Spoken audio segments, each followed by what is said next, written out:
बच्चा पैदा होने वाला होता है, ज्योतिषी बोलते हैं कि अगर बच्चा 3 घंटा बाद पैदा होगा तो अपने वक़्त का बादशाह बनेगा और इसकी हुकूमत 50 साल तक चलेगी। सतीश चंद्र मेडिकल हिस्ट्री में लिखता है कि ऐसा हुआ कि उसकी माँ को उल्टा टाँग दिया गया ताकि बच्चा 3 घंटा बाद पैदा हो। बच्चा 3 घंटा बाद तो पैदा होता है लेकिन उसकी माँ अफ़सोस। फिर बख्तियार खिलजी इस पिक्चर में आता है और शम्स तबरेज़ी का चमत्कार। क्या वो बच्चा बच पाता है? क्या उस बच्चे को हुकूमत 70 साल चलती है? क्या उसकी माँ सर्वाइव कर पाती है? और बख्तियार खिलजी का इसमें क्या रोल है? आज के एपिसोड में हम डिटेल में जानेंगे। मत्स्यगरात होती है, बंगाल के एक सरदार के घर में ये बच्चा पैदा होने वाला होता है। ज्योतिषी बोलते हैं कि अगर बच्चा 3 घंटा बाद पैदा होगा तो बादशाह बनेगा।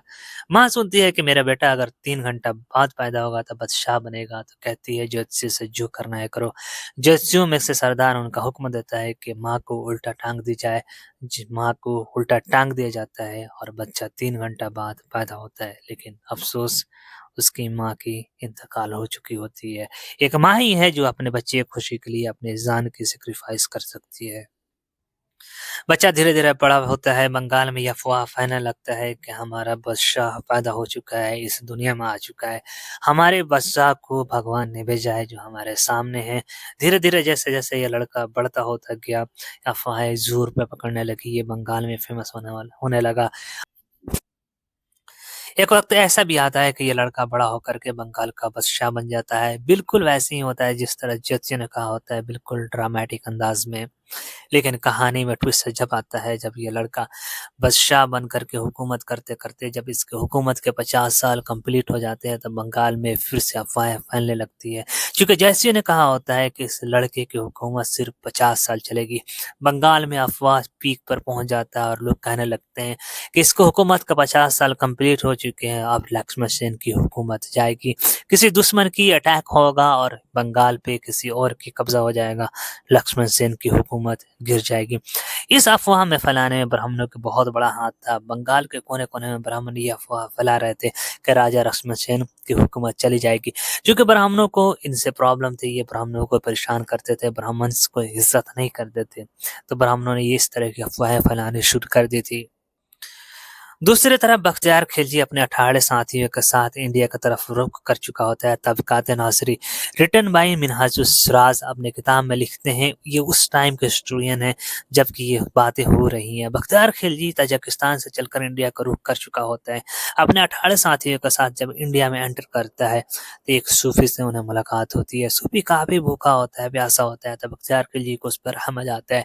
वो सूफी को खाना ऑफर करता है, सूफी खाना खाता है, पानी पीता है और बख्तियार खिलजी को दुआ देता है और कहता है कि जाओ बंगाल की तरफ जाओ, वहाँ का तख्त तुम्हारा इंतज़ार कर रहा है। बख्तियार खिलजी खुश हो जाता है और दुआ लेता है, अदब से पूछता है कि आप हुज़ूर अपना नाम बताइए। तो सूफी कहता है कि मेरा नाम शम्स तबरेज़ी है।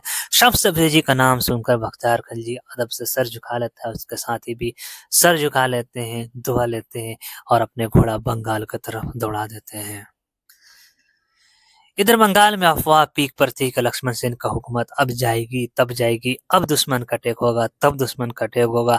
लक्ष्मण सेन भी इस अफवाह से परेशान होकर बॉर्डर पे चप्पे-चप्पे पे जासूस फैला चुका था।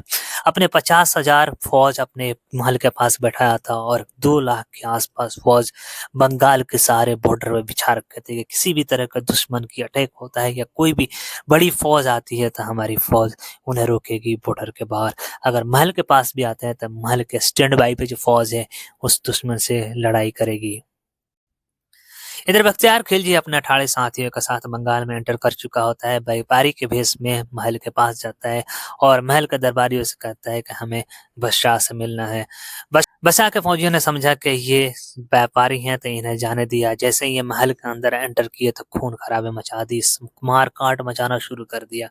इधर बादशाह को पता चला कि दुश्मन की फौज महल में एंटर कर चुकी है। तो राजा लक्ष्मण सेन कुछ सोचता समझता, उसे लगा कि दुश्मन की एंट्री हो चुकी है। उसे लगा कि अभी मुझे इन्फॉर्मेशन क्यों नहीं मिली, इतनी बड़ी फौज हमने लगा रखा है महल के पास और बाहर भी, दुश्मन कैसे अंदर घुस आए, हमें कैसे कुछ नहीं पता चला। उसे लगा कि हो सकता है ऊपर वाले ने फौज ऊपरी शक्ति से भेज दिया है। ऑलरेडी उसके दिमाग में अफवाह को जैसे केमिकल बसा हुआ था कि हमारा हुकूमत जाएगा, डर के मारे उसने महल छोड़कर लापता हो गया।